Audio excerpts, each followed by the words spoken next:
तर मित्रांनो, तुम्ही सुद्धा पाहिलं असेल की तुमच्या घरामध्ये लाईट बिल जास्त येऊ लागलेलं आहे. म्हणजे तुमचं वीज बिल अगोदर जर तुम्हाला ₹1000 येत असेल, तर आता तेच लाईट बिल तुम्हाला जवळपास 2500 ते 3000 एवढं येऊ लागलेलं आहे. तर याचे कारण काय आहे ते आपण या व्हिडिओमध्ये पाहणार आहोत. खूप साऱ्या व्यक्तींनी बोललेलं आहे की त्यांचं कन्झम्पशन म्हणजे त्यांचा वापर हा तेवढाच आहे, परंतु लाईट बिल हे जास्त येत आहे. तर यावर आपण पाहणार आहोत की कोणत्या अशा गोष्टी तुम्हाला वापरायच्या कमी करायच्या आहेत किंवा त्यांचा वापर कसा करायचा आहे जेणेकरून तुमचं लाईट बिल हे कमी येईल. तर आपण वेळ न घालवता लगेच पाहूया की तुम्हाला अशा 5 गोष्टी मी सांगणार आहे, ज्या जर तुम्ही केल्या तर नक्कीच तुमचं लाईट बिल सुद्धा कमी येणार आहे. सर्वात पहिली गोष्ट ती म्हणजे तुमच्या घरातील ट्यूबलाईट्स आणि जुने बल्ब. तुम्हाला एक गोष्ट सांगायची आहे ती म्हणजे जर तुम्ही सुद्धा जुन्या ट्यूबलाईट्स आणि पिवळे बल्ब तुम्ही वापरत असाल तर नक्कीच तुमचं लाईट बिल हे खूप जास्त येणार आहे.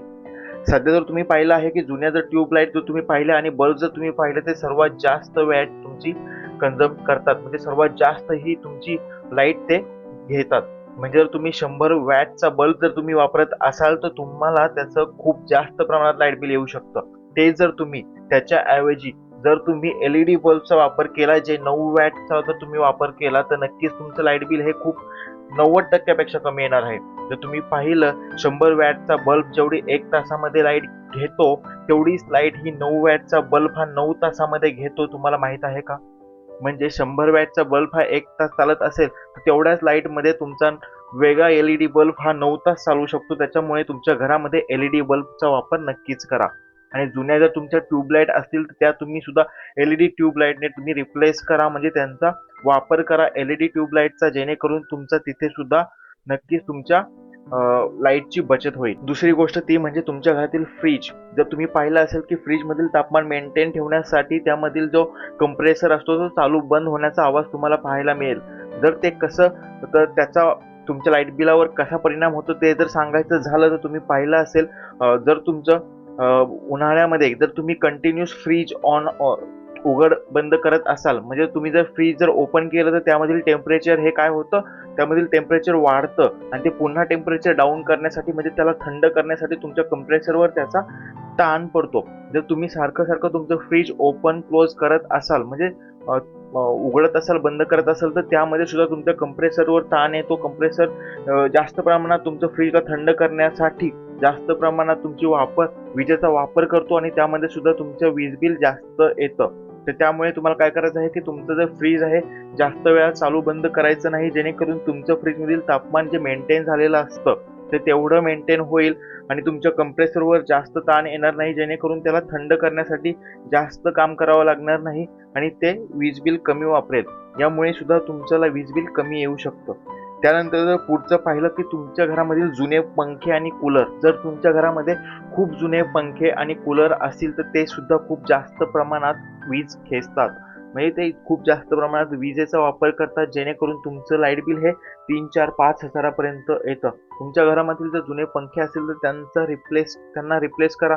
त्यांना बदल करा त्यांच्यामध्ये, जेणेकरून नवीन पंखे, जे नवीन टेक्नॉलॉजीचे पंखे आलेले आहेत ते पंखे खूप कमी वॅटमध्ये जास्त प्रमाणात तुम्हाला आउटपुट देतात, जेणेकरून तुमचं लाईट बिल सुद्धा कमी येत असतं. आता काही पंखे असतात जे तुम्ही पाहिलं तर आपले जुने पंखे असतात ते 100 वॅट 150 वॅट पर्यंत पर आवर, म्हणजे प्रत्येक तासाला 100 ते 150 आवर पर्यंत तुमची लाईट बिल खेचतात. तेच तुम्हाला चेंज करायचे आहेत, जेणेकरून नवीन पंखे जे आहेत तेच पंखे तुमचे 30 वॅट 40 वॅट मध्ये सुद्धा चालतात. तर त्याच्यामुळे तुमची अर्ध्यापेक्षा कमी वीज वापरून सुद्धा तुमचे पंखे काम करू शकतात. त्याच्यामुळे तुम्ही नवीन टेक्नॉलॉजीचे पंखे वापरायला हवे आहेत. जर तो पुढचं जर तुम्ही पाहिलं तुमच्या घरातील पाण्याचे हीटर किंवा गिझर. आता जर तुम्ही पाहिलं उन्हाळ्यामध्ये खूप जास्त प्रमाणात तुम्हाला गरम पाण्याची गरज लागत नाही, त्यामुळे तुमच्या घरातील हीटर आणि गिझर तुम्ही वापरायचे बंद करू शकता. हीटर हे 2000 वॅट किंवा 3000 वॅट एवढे असते. जर तुम्हाला सांगायचे झाले 2000 वॅट म्हणजे 1 तासामध्ये ते 2000 वॅट घेतं. तुमच्या घरातील जो एलईडी बल्ब आहे तो 9 वॅट घेतो. तुम्ही फरक पाहू शकता. 1 तासामध्ये तुमचा जो बल्ब आहे तो 9 वॅट वीज खर्च करतो, तेच तुमचं हीटर 1 तासामध्ये 2000 वॅट खर्च करतं. त्याच्यामुळे हीटर, गीझर हे सर्वात जास्त वीज खाणारे उपकरणं तुमच्या घरामध्ये असतील. त्यांचा वापर जेवढा कमी करणार तेवढं लाईट बिल तुम्हाला नक्कीच कमी येईल. त्यानंतर 5वी गोष्ट जर तुमची पाहायची झाली ती म्हणजे तुमच्या घरातील एसी. जर काही खूप लोकांना सवय असते की त्यांच्या एसीचं टेम्परेचर हे 18 किंवा 18 डिग्रीवर मेंटेन ठेवायचं त्यांना सवय असते, परंतु जर तुम्ही एसीला 18 डिग्रीवर मेंटेन ठेवत असाल तर एसीच्या कंप्रेसरवर खूप जास्त प्रमाणात तिथे त्यावर लोड येत आहे, त्याच्यामुळे तुमचा एसीचा कंप्रेसर जास्त यूज केला जात आहे. खूप जास्त थंड करण्यासाठी एसीचा कंप्रेसर त्याचा वापर केला जात आहे आणि त्यामुळे जास्त प्रमाणात वीज तिथे खेचली जात आहे, वापरली जात आहे. ते जर तुम्ही तुमच्या एसीचे टेम्परेचर हे 24 ते 26 या दरम्यान जर मेंटेन ठेवले तर तुमचा कंप्रेसर सुद्धा जास्त वीज वापरणार नाही. त्याच्यामुळे तुमच्या लाईट बिलवर नक्कीच परिणाम होऊ शकतो. तुमचं लाईट बिल हे खूप कमी येऊ शकतं. पुढची आणि फ्री टिप्स ती म्हणजे खूप सर्वांच्या घरामध्ये इंडक्शन शेगड्या असतात, म्हणजे ज्या शेगड्या लाईटीवर चालतात त्यावाल्या इंडक्शन शेगड्या खूप लोकांच्या घरामध्ये असतं. त्यांना वाटतं की त्यामुळे जास्त लाईट बिल येणार नाही, परंतु इंडक्शन शेगडीवर जर तुम्ही पाहिलं, प्रत्येक तासाला इंडक्शन शेगडी ही 2 ते 3,000 वॅट एवढा वीज खर्च करते. हे जर तुम्ही पाहिलं, तुमचा फॅन हा 50-60 वॅट तासाला खर्च करतो, तुमचा LED बल्ब हा 9 ते 10 वॅट तासाला खर्च करतो.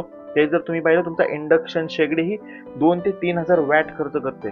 तुमची शेगडी, तुमचं गिझर हे सर्वात जास्त वीज खाणारे उपकरणं तुमच्या घरामध्ये आहेत. त्याच्यामुळे तुम्ही ते उपकरणं नक्कीच वापरायचे कमी करा, बंद करा. गरज नसेल तेव्हा ते बंद ठेवा.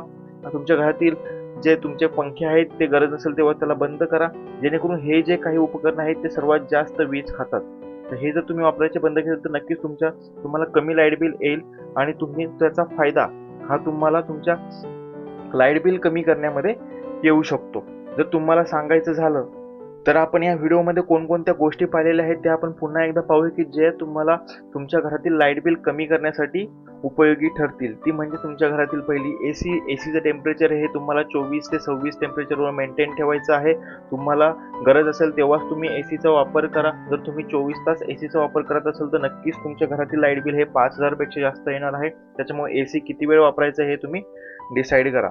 त्यानंतर जर पाहिलं आपण जुने पंखे आणि कूलर, तुमच्या घरातील जुने पंखे आणि कूलर हे सर्वात जास्त लाईट बिल खातात. नवीन जी टेक्नॉलॉजी आहे ती खूप कमी वॅटमध्ये तुम्हाला तेवढ्याच प्रकारचा आउटपुट म्हणजे तेवढ्याच प्रकारची हवा तुम्हाला देऊ शकते. त्याच्यामुळे तुम्ही ते नवीन टेक्नॉलॉजीचे पंखे तुम्ही वापरू शकता. जर पुढचं पाहिलं आपण तुमच्या घरातील फ्रीज, खूप जास्त वेळा ओपन बंद जर तुम्ही फ्रीज करत राहिले, तसेच खूप गरम अन्न तुम्ही फ्रीजमध्ये ठेवलं तर त्याला थंड करण्यासाठी तुमच्या कंप्रेसरवर जास्त प्रमाणात त्याच्यावर लोड येतो. त्याच्यामुळे तुम्ही गरम अन्न फ्रीजमध्ये ठेवू नका, तसेच फ्रीजला जास्त ओपन आणि क्लोज करू नका. त्यानंतर पुढे पाहिलं, पाण्याचे हीटर हे सर्वात जास्त वीज बिल खाणारं म्हणजे 2 ते 3,000 वॅटचं जे तुमचं हीटर असतं ते सर्वात जास्त लाईट बिल खातं. त्याच्यामुळे तुम्ही ते वापरायचं कमी करू शकता किंवा गरज असेल तेव्हाच वापर करा. उन्हाळ्यामध्ये गरम पाण्याची गरज लागत नाही तर त्याचा वापर कमी करा. या सर्व गोष्टीमुळे सुद्धा तुम्ही कमी लाईट बिल येऊ शकतं. जर पुढची गोष्ट पाहिलं, तुमच्या घरातील जुन्या ट्यूबलाईट्स आणि बल्ब या सुद्धा तुम्ही रिप्लेस करू शकता.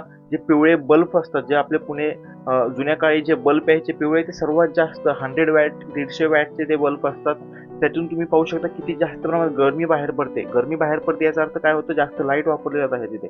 ते जर तुम्ही पाहिले 9 वॅट 10 वॅटचे LED बल्ब तुम्ही वापरू शकता, जेणेकरून तिथे कमी लाईट बिलमध्ये सुद्धा तुमचं काम चालून जातं आणि खूप चांगल्या प्रकारचे तुम्हाला लाईट तिथे मिळते आणि कमी लाईट बिल येऊ शकतं. या सर्व गोष्टी आहेत जेणेकरून जर तुम्ही याचा सर्वांचा विचार केला तर तुमच्या घरामध्ये कमी लाईट बिल येईल आणि तुमचं लाईट बिल हे 1,000 रुपयापेक्षा सुद्धा कमी असेल तर तुम्ही या सर्व गोष्टींकडे विचार केला तर तुम्हाला जर 3-4 हजार लाईट बिल येत असेल तर ह्या गोष्टी करून पहा, तुमचं लाईट बिल नक्कीच कमी होईल. अशाच गोष्टी आपण आपल्या व्हिडिओमध्ये पाहत असतो, त्याच्यामुळे चॅनलला सबस्क्राईब करा, बेल आयकॉन प्रेस करा, जेणेकरून असेच व्हिडिओ आपण चॅनलवर बनवत राहू. आपण भेटूया पुढच्या व्हिडिओमध्ये.